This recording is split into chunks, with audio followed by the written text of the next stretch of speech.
Hi friends, thanks for joining us. Do us a huge favor, smash that subscribe button, leave a like, leave a comment, tell us what you think. Benny, where can they find us on social media? Yeah, you can find us at Ray Benny Sports. We're on Twitter, Facebook, Instagram, TikTok. Check us out also on Reddit and Discord. And don't forget to leave us a rating on your favorite podcast provider. What concerned you most about the Bomber loss to Calgary? How about lack of Everything. adjustments? Yeah, everything, yes. Yeah. Without a doubt. Specifically, lack of Yes. adjustments, mostly on the offensive side of the ball. Like, Calgary jumped out to a 29, 30 to whatever lead, 6 in the first half. And it looked like the Bombers were just staying true to their game plan. Whatever that game plan was, didn't keep slamming their heads into the wall, trying to make it work. Lack of play action. 2 pick sixes by Zach Collaros. That's concerning. The first was on a second and long. Maybe try and use play action early in the game. Could have threatened with the draw at least from that shotgun. And on the second pick, it was like, what kind of play was that? You had, was it Wheatfall or Clarcius and Oliveira within 5 yards distance of each other? So I don't know if that was the route that was run wrong or the play call was just that and is not a very good play. But in both cases, that's very concerning. Just the lack of efficiency on offense, the lack of effectiveness on offense, and the inability to make changes. I agree with you on that. That second interception was like you could see that one coming. The Bombers have liked their sideline passes the last couple games, and they've gone away with a couple. Even against Edmonton, was it Clarcius' catch, where it was pretty close. If the guy doesn't fall or trip, he may intercept that or at least knock it down. Yeah. And in this one, you could see that one. The Calgary guy was in a perfect spot.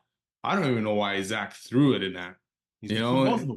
Yeah, and it's like you're trying to get that ball, like, what is it, 50 yards across the field, for a 5-yard gain. And they've done it a lot this year. And yeah, not a lot of picks, but close calls. And a lot of the times, those plays aren't turning into first downs anyways, because that ball from Zach Collaros, unfortunately, is taking a long time to get there. Yeah. And it's hanging up there a bit. So I don't like those play calls at all. But yeah, the offense, the game was close. Well, not close. Sorry, the game was still within striking distance. The Bombers would have scored that touchdown at the end of the half. Maybe things are different going into the second half. But Zach Collaros sails it over Wheatfall's head with a great opportunity to cut that lead and go into half with some momentum. But yeah, they just couldn't get going, and the 2 pick sixes definitely hurts. I'm going to go on the other side, though, in the defense, which has played very strongly so far this season, concerned me and how they've been getting beat. Tre Ford had them on deep balls in the Edmonton game. Calgary got some big plays against this Bomber defense. And that's uncharacteristic that we haven't seen. We've seen the Bomber defense give up plays, not necessarily big plays, but a lot of yardage and then, stifling at the end zone. Teams have figured something out here, and they're going deep on this Bomber defense, and it's worked out. Calgary didn't run a lot of plays, but they averaged 7.1 yards per play. Yeah. That's crazy to me. And over 4 big plays for the Bombers defense against it in this game. So, yeah, there was a lot not to like in this game. So hopefully the Bombers just erase this, fix the things that are wrong, and move on. Yeah. So they can erase this by getting a win. Yeah. Against the Stamps in this rematch. Let's look at the Bomber blueprint for this week. What do they got to do to win? Let's go offense first. Well, you kind of hit on it, right? They got to get a little bit more consistency in their game. They got to figure out what's working. They got to use Brady Oliveira, and they did on that first drive against Calgary, right? But Calgary scored a touchdown, Winnipeg field goal, and then the pick six happened, I think, right after the Bombers. Was it their second drive or third drive? Can't remember now off the top of my head. But and then it's like things kind of unraveled, and Brady Oliveira wasn't used as much. And sparingly here and there, and they relied on Zach to kind of carry them. So they got to use Brady Oliveira. Brady Oliveira needs to be the guy, and he had a great first drive against Calgary. They need to use him again. The only problem is now you got Stanley Bryan is probably out, so you got Mika Vanderpool going to left guard. You got left tackle. You got Gabe Wallace going to left guard. So it's going to be a bit of a different O-line there, and the O-line, gave up some pressure last game against Calgary. So they're going to be in a bit tougher here with those two guys playing on the left side. Did Calgary get any sacks though? No sacks, but some good pressures for the most part. Bombers on offense have to convert in the red zone. A field goal from the 10. First draw. That just gives Calgary confidence that they can stand up when it matters. You know, a quality that we've gotten used to the past few years with the Bomber defense. Bend but don't break. Calgary gave up a lot of plays. They've given up probably the most plays allowed in the league. But the Bombers have to cash in the red zone. And I think the red zone for this week has to be from the 30-yard line in. They can't be depending on field goals and Sergio Castillo to beat Calgary. Field goal in the second quarter from the 13-yard line. Yeah. Field goal from the 21-yard line in the third. That can't happen. They have to score touchdowns. And you said use Brady Oliveira. Man, I've been saying this since 2020, 2023. Use the heavy set, and it strictly doesn't have to be on short yardage. Like, I've been going on this for how long? Put in Gabe Wallace, put in Tui Ellie at the tight end position where you can really max out and maul the hell out of the Stampeders defense. And it's not just about establishing the running game. It's about beating the hell out of them so Zach Caleros has time to throw the ball later on in the game. Like, over the past couple years, heavy set and trips receivers to one side has been very successful on this team. Like, what is Calgary going to do? I've knocked down stuff here. What is Calgary going to do? Are you going to not put your DBs on one side and let Brady Oliveira and the heavy side run all over your ass? Or are you going to leave it steady and then gamble on Zach Caleros finding the open receiver on the trip side? Like, I don't understand why they aren't using this more often. So that's my offense. Score in the red zone and use the heavy set. And before that game against Calgary, the red zone was actually doing pretty well. Right, that was one of our biggest complaints last year was they weren't getting it done. In the first 3 games, they were getting it done. Against Calgary, they weren't. And now you're also we didn't talk about it. You're also without Dalton Schoen for this game as well, right? So you're going to have some other guys stepping up. And it's interesting to me that Dylan Mitchell isn't the guy that's been practicing with the starting offense. Yeah, it's been Cody Case, in there instead. So that signing for Mitchell in the offseason is not looking like a good move for the Bombers right now. We'll see. Defense. How about create pressure on Vernon Adams? Hopefully create some turnovers. You know, he did not have a huge passing game. A couple touchdowns, barely 250. Just over 200, I think even. But he didn't have to, right? No. He delivered on a couple big plays.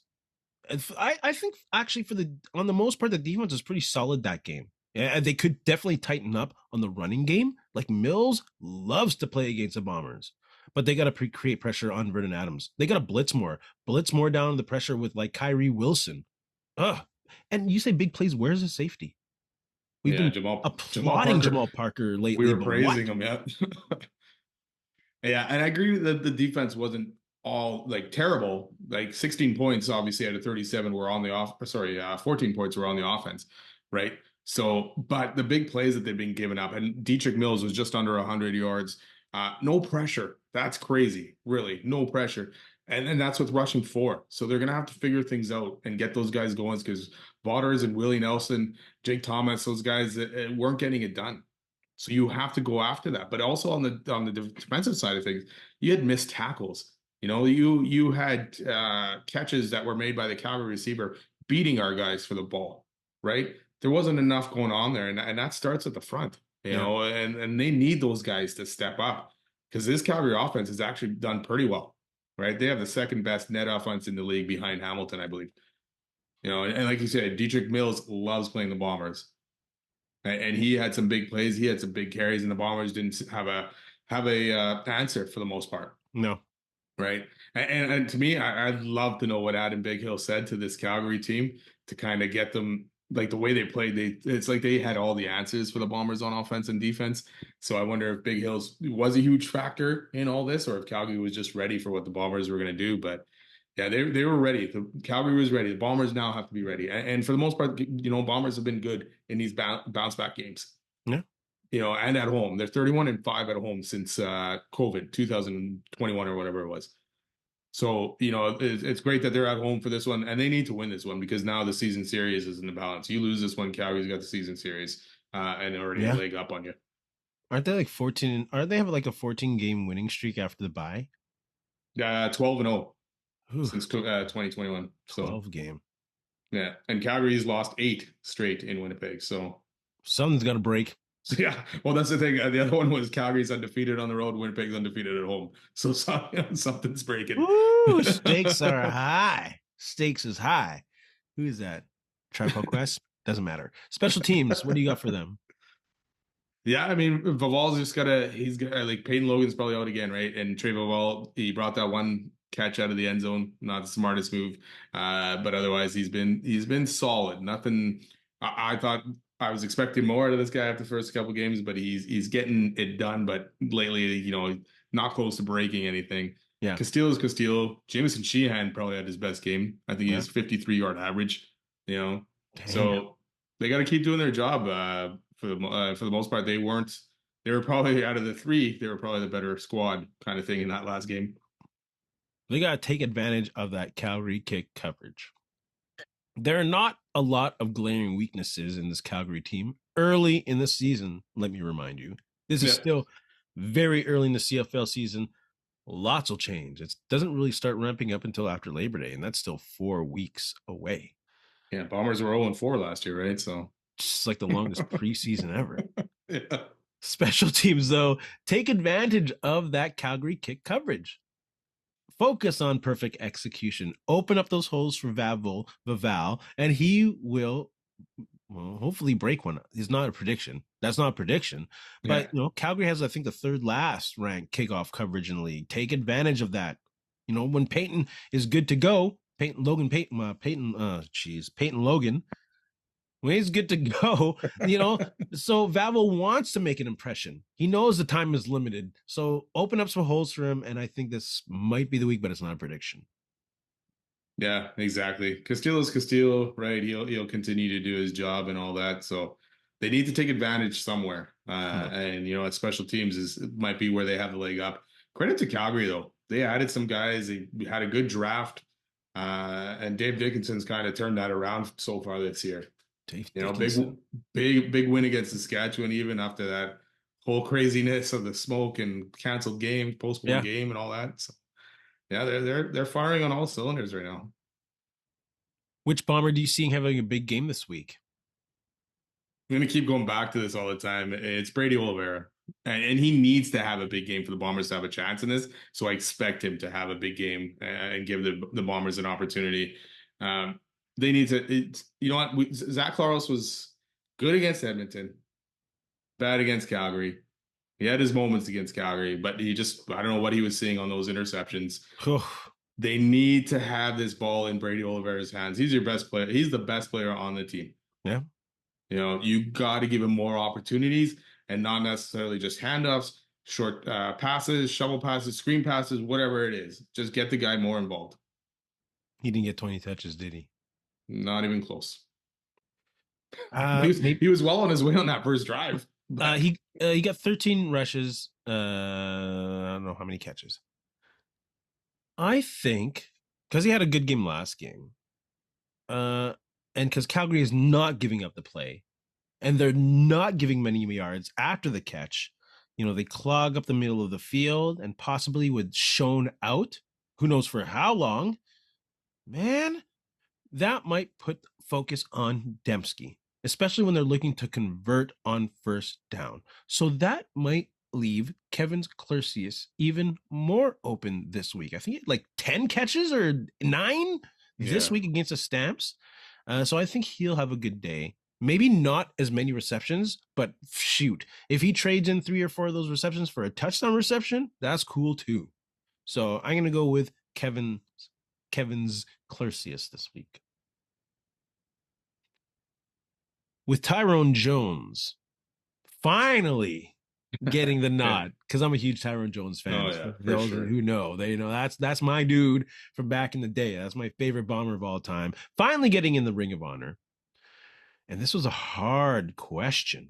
Very, yes. Which current young Bomber, first 3 years, in the league, yes, is headed for greatness. And greatness doesn't necessarily mean Hall of Fame. Greatness could be so many things, but is a great player in the league. Like Winston McManus is a great player in the league. Is he a Hall of Famer? Who knows? Not yet. But greatness. Who do you got? Should I go first? Do you want to go first? You go first. I want to see who you got. Man, it's so hard to tell. But I'm going to go with Michael Ayers. Great athlete. Whenever he's on the field in limited action, and in the couple starts that he's gotten last year, he's always around the ball. He's always up there in tackles.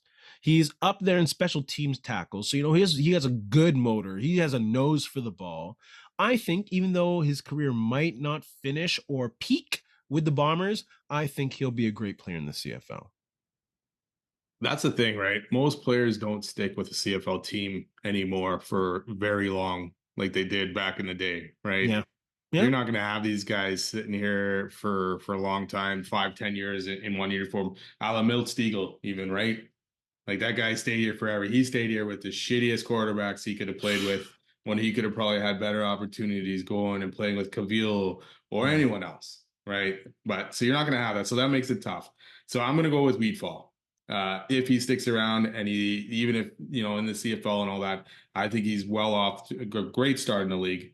Yeah. I would have picked Ontario Wilson if he stuck around, but that's the thing with Wheatfall. If he has another good season here, and which he has started off good, a young guy, he may get a look in the NFL, and he may not end up going to play very long in the NFL or anything, but that takes him a couple years out of the CFL. But I think if someone on the Bomber on the offensive side of the ball is going to do it, I think it would be Wheatfall. Bomber fans, see if you can answer that question. First 3 years. That's tough though, man, right? Woo! It was tough. Like Evan Holm? No, he's in his fourth. Doesn't count. If the Bomber offense stalls like last game, should O'Shea look to Streveler? Yes. Yes, I think you have to, right? And based off of Streveler's first game, how he played, and he played well, I think you got to give him a look if Cavillo struggles. It's been two out of 3 games Cavillo now. Zach Claros has struggled, in those games. He has, against Edmonton, he's looked great. But I mean, look at Edmonton's D. Everyone's looked great against Edmonton's D so far. Oh, yeah. Right? So now you did not look good against a BC D, and then Calgary's D had some answers for you. So I think you have to think about it and move to Streveler and maybe get Streveler a little bit more involved if the offense is stalled. Maybe not switched altogether, but you get some more plays in there for Streveler. And I think, come on, Streveler has to be at least in the Bombers' thoughts in regards to a succession plan.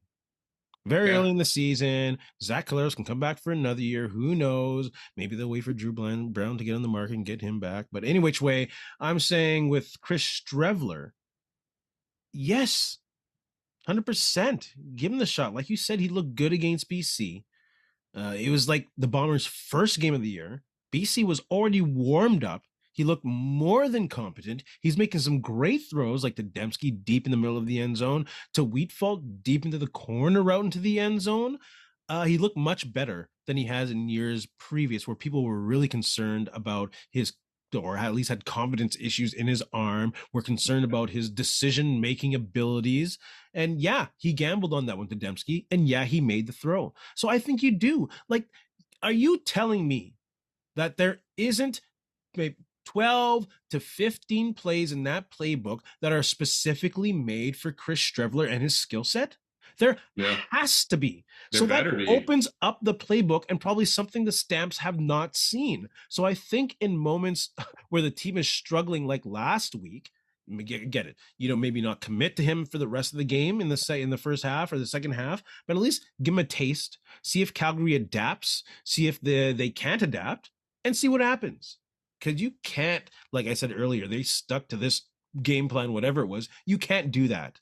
It looked really bad. And you got to show this guy some confidence in him. Let him play. Because he's got to be part of the succession plan. No?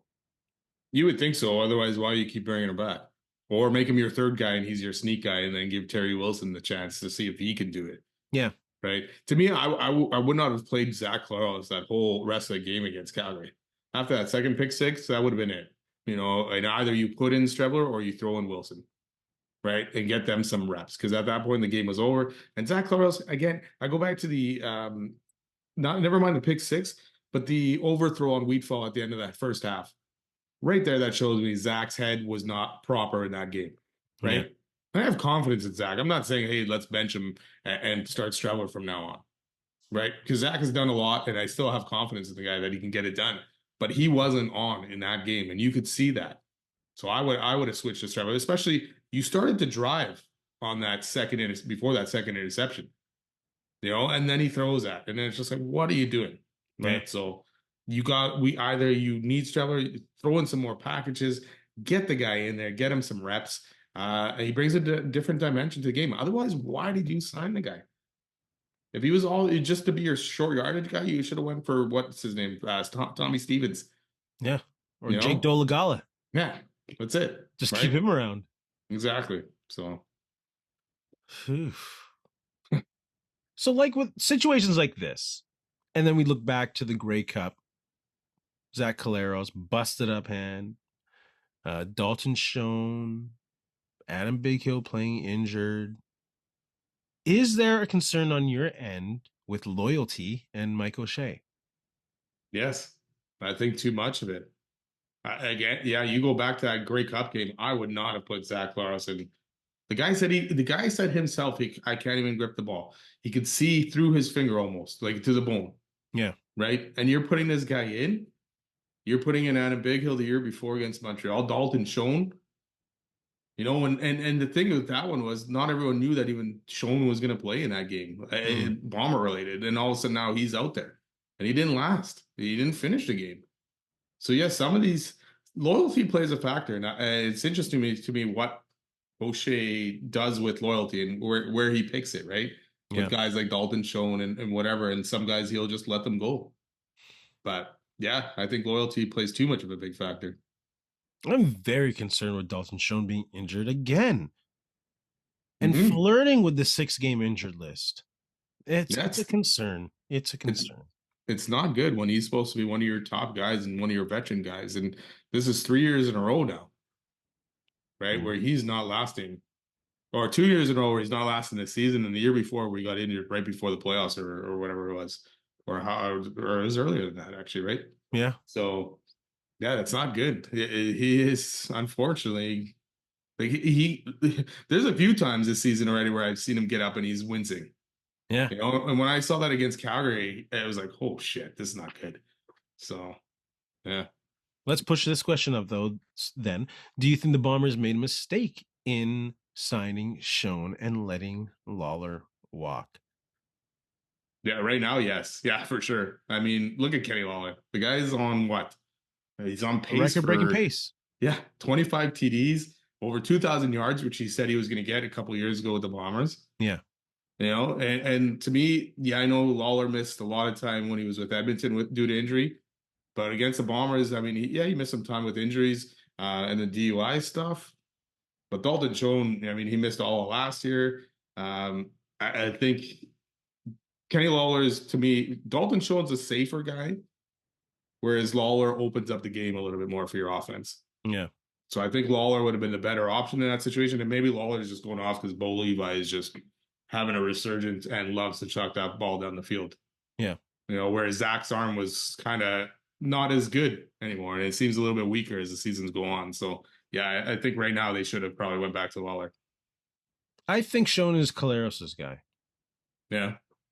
But Lawler is the better receiver. Like, he will break the record. He will break the record.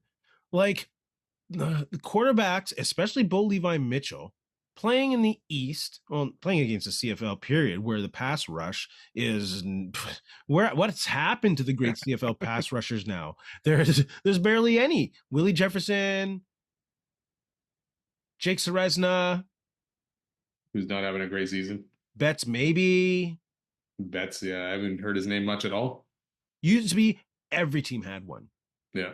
Tyrone Jones, Bobby Jurison, Grover Covington, James Parker, Like, I'll go to the East even now, but we don't have time. Like, every team had one. And with that, it's a perfect storm for Kenny Lawler to go off and break that record. 27 Yeah. touchdowns for sure. Bo Levi Mitchell will have all day to look down the field, and he'll hit him.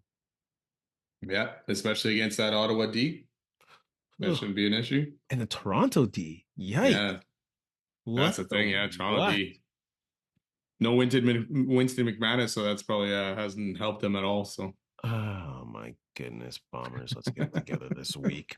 CFL Week 6 Revelations. to me, I think the West again will have 4 teams back in the playoffs. I think for me, I think BC's turned it around, playing better. Saskatchewan again, good start. Looked not the greatest against Calgary and all that, whatever happened there, but Calgary and Winnipeg, I think will be battling up there as well. Whereas I think Toronto may dig themselves too big of a hole to come back in, right? Especially with Chad Kelly out, and I think Montreal and Hamilton will kind of pull away there. It's never over until Labor Day, but man, they're sinking quick. So much for my Ottawa Grey Cup prediction. Oh gosh, mine's Let's kind forget of I even said that. mine's kind of looking okay. Hamilton's looking good. They're turning around. Edmonton is not even close to returning to being a pillar franchise. So much work needs to be done, including making that stadium look comfortable and intimate for 25,000 people. It looks cavernous and horrible on TV. Like, Yeah. I don't know how many more banners they can tarp across or seats or anything like that, but do what you can. Like, restrict the sections that you're selling tickets to. Like, let's hope they get to 35 and 40,000 in the next 4 or 5 years, because that's how long it will take. But until then, to make the league not look like the USFL, cover those seats. Put like a big LED board where it's interactive or something. It looks horrible, man. It looks horrible. Yeah, what do they have? About 16,000 again? Yeah, I think they definitely need to either get rid of the ends now of that lower bowl and squeeze them all together or something. But yeah, and I think most leagues kind of need to do that, right? Until they get their attendance kind of figured out, is, squeeze everybody in and have the at least look full, in the first parts, instead of people or fans scattered here, and here, right? So, and it will help bring people to the park. If they're in this big cavernous stadium, there's no environment. Stadiums, fans aren't connecting. But if you have them like in Montreal and there's 20,000 people and they're having a good time, people want to go to that. Yeah. And then noise wise, I know Montreal lost their horns this year, but noise wise, that'll be good for the stadium as well. It's unfortunate though, that Commonwealth is big. It's huge, right? Oh, it's massive. I was there last year and woof. What are you going to do there, right? So hard to feel a vibe or get a vibe going. Yeah, it would be tough. And even if you had 25 in there. And not only is it massive, but you have that stupid track and field track that separates the fans from the field and separates them even more from the other fans from the other side. It's just tragic right now. And CFL really, like with Edmonton Stadium, Calgary Stadium, they really need to start looking at those and hopefully find some options or new venues in the near future. Crazy. Sorry, Edmonton. Man, we're cheering for you. How many more starts for Tre Ford? Is that clock ticking? Speaking of Edmonton. Yeah, it's ticking loudly. Like, I really want to see this guy succeed, and I believe that he should get until Labor Day. But in regards to Edmonton being relevant in the league and being competitive, like 1 or 2 more games, if they're 1-6 after the Ticats and Roughriders, they're screwed. It's almost impossible to save the season, even if you put Fajardo in. So, man, 1 or 2 games. I do agree with you that once you're done, like falling to losing to Hamilton and Saskatchewan, like you said, that's 1-6, you said. Yeah. That's a tough hole to climb out of, especially the way the West is. You got already, every team is at 3 wins at least, right? But I feel like you need to give this guy time. And I say half a season, but I even feel like more than that, because this is a year that you almost need to you have a new coach who's going to learn on the job. Let him test his season out. And I know it's been a few seasons of testing shit out for the Elks fans and everything like that. But you got to see what you have in this guy finally. Every year he's been pulled, he's been yanked, he hasn't played the whole season. Chris Jones jerked him around for so many years, right? You got to give him a chance. And I feel like half a season would be good, but I even feel like you should go longer and see what you have in Tre Ford. And if you lose this year, you lose this year. All right. I feel like you got to see what you have and if this kid can turn it into anything. Man, but even if you have, okay, so they had less than 16,000 fans. If you have 2 or 3,000 fans that say F this, he's not the answer, and you're going to stick with him, you're going to be down to 12 to 13,000 fans in a gate driven league, in fans that no longer have hope in the team. I get it. I mean, if he has more games like the last game where he throws for 34 yards only, yeah, okay, let's put Fajardo in there. But if he has more games like he does, like he did against the Bombers, or even in the end against the Montreal, you have to stick with him. And it sucks, and I get it. Fans aren't going to come, but why did you keep this guy? Why did you sign this guy again? You know, and what did they sign him for? A couple more years. Plus, you went and got his brother too. Yeah. You know, so I think you got to give this guy a chance and see if this will be the year he can turn it around. But yeah, if he's stinking it and getting 40 yards a game, then yeah, there's no point in keeping him in there. Eyes will be on him this week. And if he is one of the, if not the main reason they lose this week against a tough team that he has to keep up with offensively, Bo Levi, we just talked about with Kenny Lawler, I don't know if he'll last until Labor Day. Yeah, I hope he does, but yeah, I can see that. Will the real Nathan Rourke please stand up? Like, this guy beats who he's supposed to beat, then struggles with the rest. What's going on with this dude? Yeah, I mean, he looked good against Montreal there a couple weeks ago, and he's dominated Edmonton twice so far this year. So, and then struggled against the Bombers. So, I think he's still gonna have his up and downs. He's still a young quarterback and still Yeah. hasn't played a lot of football. And then leaving to the NFL for those few years didn't help that. So I think he's still gonna have up and down games here and there, but he's also gonna light it up a lot in some of these games as well. So he's gonna be back and forth. You know, if Toronto's D was better, if Toronto got rid of too many guys on D, that's kind of messing up their chemistry right now, and they're still trying to figure things out. But against that Toronto D from last year, I think he would have struggled as well. Yeah. You know, and stuff like that. And he always seems to struggle against the Bombers. So he'll be up and down, but he's still going to be a solid quarterback in this league. Yeah, I think the version of Nathan Rourke we saw last week is a Nathan Rourke we'll see more often than not. I don't know what the problem is with the Bombers. They have his number. Maybe Richie Hall knows what's going on with Nathan Rourke. He has a secret to breaking this dude.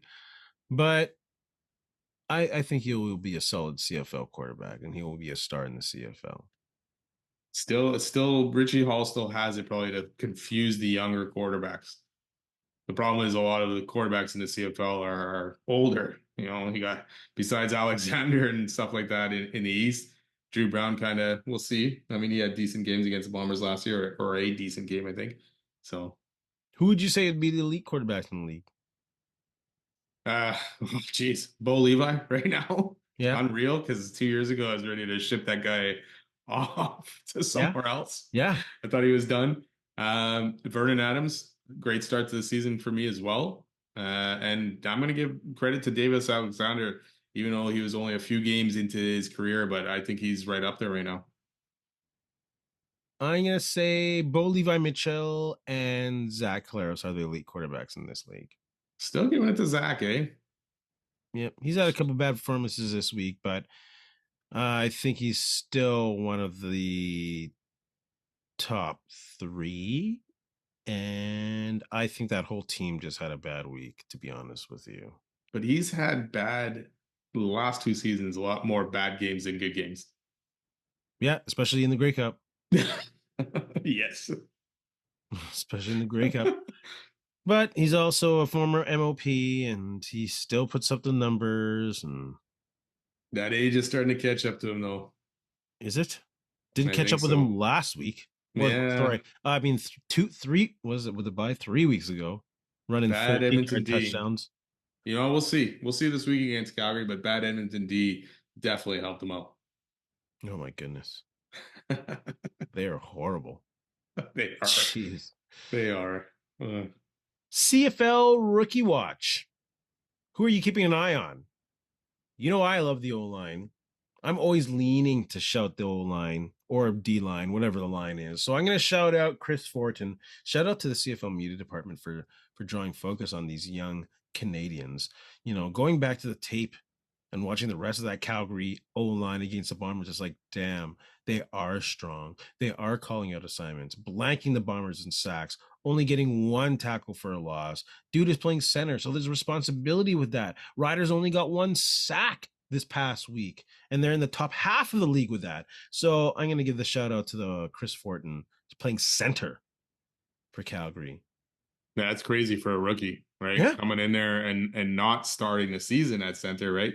Shit. So he came in there and he's filling a big role. I'm going to stick with Calgary because, like I said before, their draft and the guys they brought in have clicked, you know. And Yeah. you know, I hate giving Dave Dickinson credit, but so far this year it's all worked out for him. And I'm going to go Damien Alford, who got the TD against the Bombers. Not a lot of yards in that game, but he was quick on that TD pass. 156 yards last week.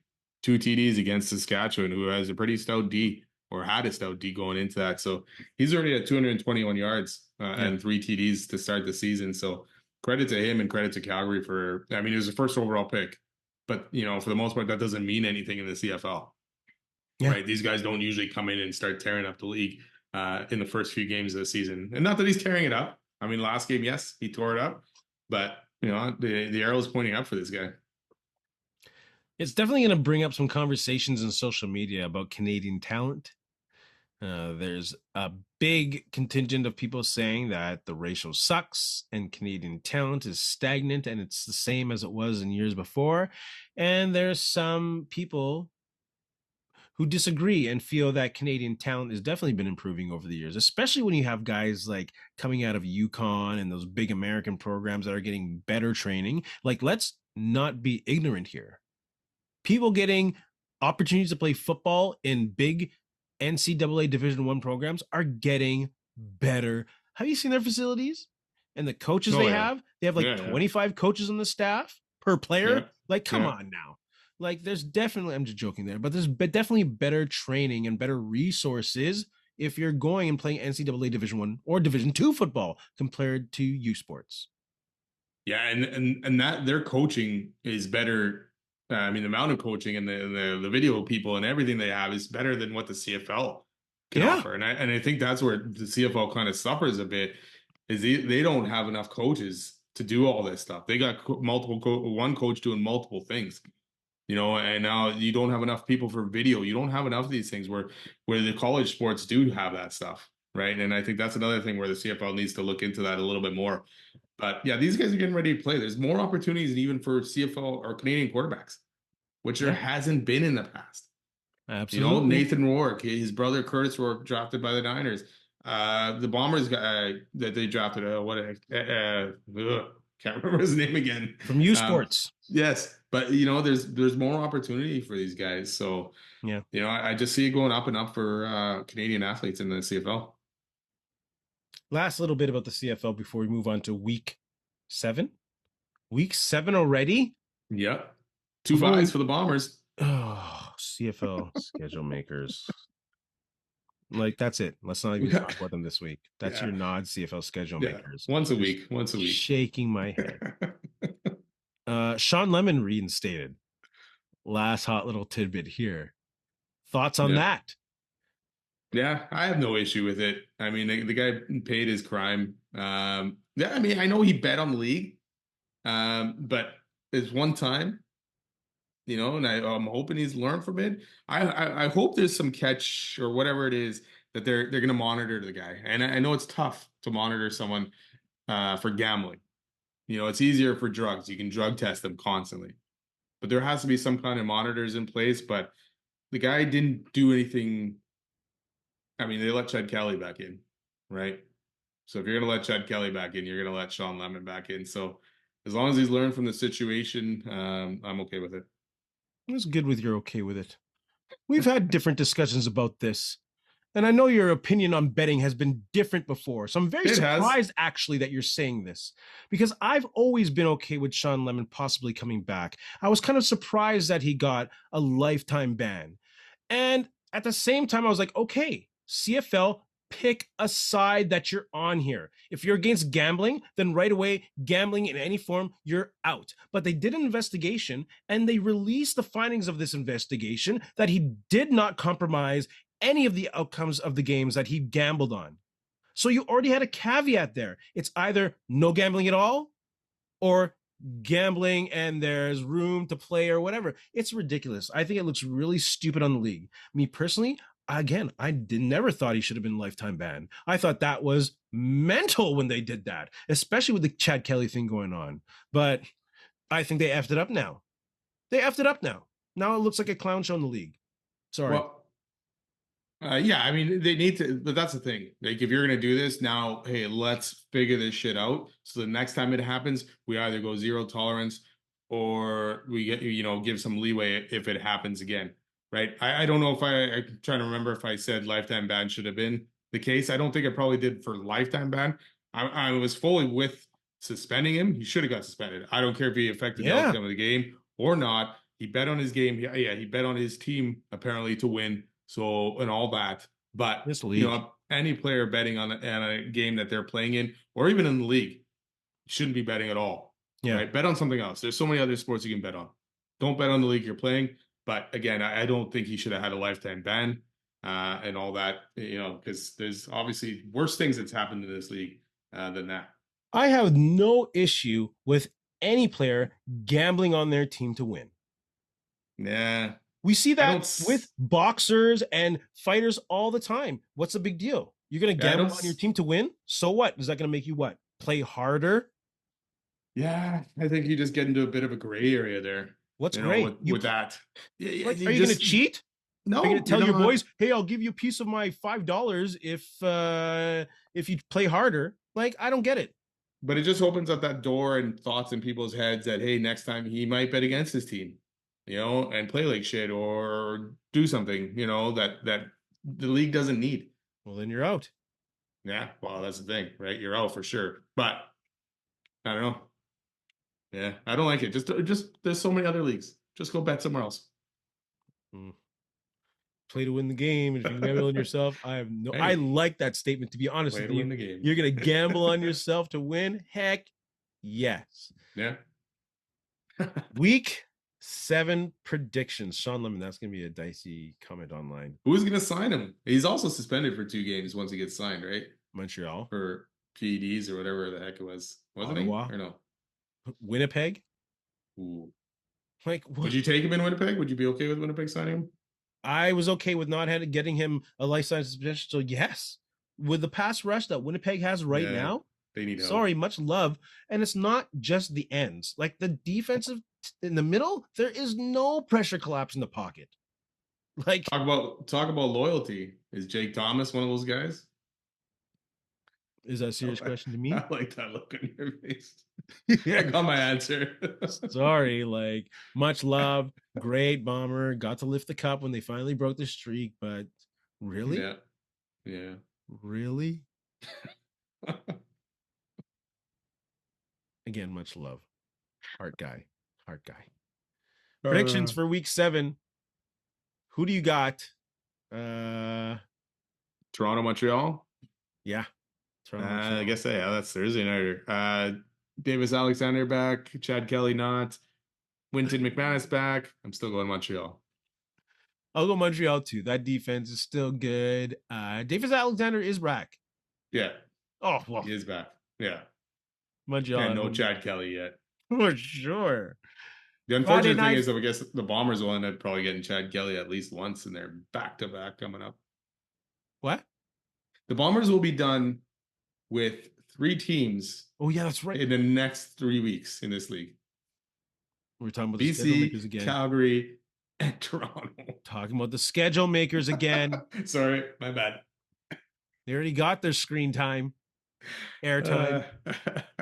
Friday Night Football, Winnipeg, Calgary. I'm taking Winnipeg at home. I think they win the revenge game. They're good back-to-backs. I think, as far as I can remember, they're definitely good after the bye. So I'm going Winnipeg at home. Zach Caleros cannot play badly twice. They'll figure out a way. Yeah, like all the stats favor the Bombers with, the winning after the bye, undefeated at home, all that stuff. I think this game will be a lot closer, but I'm picking Calgary to take their second game against the Bombers. Yeah, sorry. Saskatchewan, BC. Who do you got? I'm going BC in that one. BC's kind of playing a little bit better. This one's in BC. So, yeah, I'm going to take BC. I agree. I'm going to go with BC as well. I like what Nathan Rourke did. I think Saskatchewan looked a little exposed last game, and hopefully BC will capitalize on that. I'm kind of cheering for Buck Pierce. Yeah, I'd like to see him do well. Hamilton, Ottawa. I'm going Hamilton. Yeah. I think they're going to drive them into the ground. I think Hamilton really starts looking dangerous now for the rest of the year. I'm not going to buy too much into last week, but I think they really start looking dangerous. Yeah, well, the last few weeks they've kind of, taken a step. And I know last week against Ottawa was close. It was only a 3-point game, and they needed to score late in that one to beat Ottawa. Yeah, but they've been getting it done though, and even on defensively on the side of the ball, they've kind of been better, which they weren't last year, and that's where they struggled, kind of thing. So I think they're gonna still win this back-to-back again, another back-to-back already early in the season. So I'm going to pick Hamilton as well to beat Ottawa again. And I feel for Ottawa. I feel for Bobby Dyce because unfortunately I feel like that could be, they got the bye week coming up after that. Yeah. So I feel like that could be the time that they move off of Bobby Dyce if they end up losing this game. Ooh, you think so? I think so. I don't. What do they got? What's his name? Why can't I think of his name? Rick Campbell. They brought back Rick Campbell, right? He's a special teams coach. To me, that was, you're bringing him back because you possibly going to install him as the coach at some point if things don't start off properly, which they haven't for Bobby Dyce. So I think that's why you brought the guy back, to have him there for this not the opportunity, but this kind of thing happening in the season. I think I agree that Rick Campbell could be a go-to plan, but I don't think that decision is made until the off season. You're 1-5 right now. You could be 1-6. We were talking about Edmonton being out of it soon. Ottawa is going to be out of it soon. Yeah, but they're in the East. They're in the East. They have a little more breathing room. Well, no, because that third place is going to walk away because you already got, again, 3 teams in the West with 3 wins already, right? Who's in second in the East? Hamilton at 3-2. They're both 3-2, Montreal and Hamilton. There we go. So they're 2 games behind? Yeah, but you're going to play your 7th game already here, right? Yeah, it's tight. So Winnipeg's and Winnipeg hasn't even played the East yet. You've also missed your starting quarterback for 3 weeks. That's really tough. Now you've had him back for the last 2 weeks, and you lost to Edmonton and you lost to Hamilton. They look better against Hamilton. That was a tight game for sure, but losing against Edmonton didn't help. Last week was Hamilton. This week it's in Ottawa. I think Bobby Dyce gets the year. I don't think they'll axe Bobby. I hope so. I want to see the guy succeed, man. But yeah. I feel like Ottawa's going to feel the pressures on if you fall to 1-6. CFL fans, put your opinion in the comments section below. Don't forget to leave a like, and if you haven't subscribed already, please subscribe. Benny, you have anything to say to our friends? You know what? I will say it'll be good to see Milt Stegall back with TSN this week as well, and he'll be in Winnipeg for that game on Friday. So it'll be good to see him back on TV because he's fantastic to watch, right? No holds barred usually when he's talking, kind of thing. So it's good to see him back in there. Otherwise, have a good week. And don't forget, subscribe, follow, and go Bombers, go. He's gonna get a huge ovation. There's gonna be a lot of number 85s. In the stands. No, for sure. Which I just heard is sold out. Yeah, again, freaking fantastic. Keep going, and the Grey Cup is almost sold out as well. Get your tickets. 1,500 left. Yeah, not much. Get your tickets. You got yours? I got mine. Yep. I got mine for sure. You better get yours, and we'll see you there. And like LeVar Burton says, in the meantime, and in between time, that's it. Another edition of Ray and Benny Talk Sports. Hey, friends and neighbors, don't forget to check us out online on Facebook, TikTok, Instagram, and Twitter at Ray Benny Sports. And don't forget to check out our YouTube channel. Leave a like, leave a comment, tell us what you think.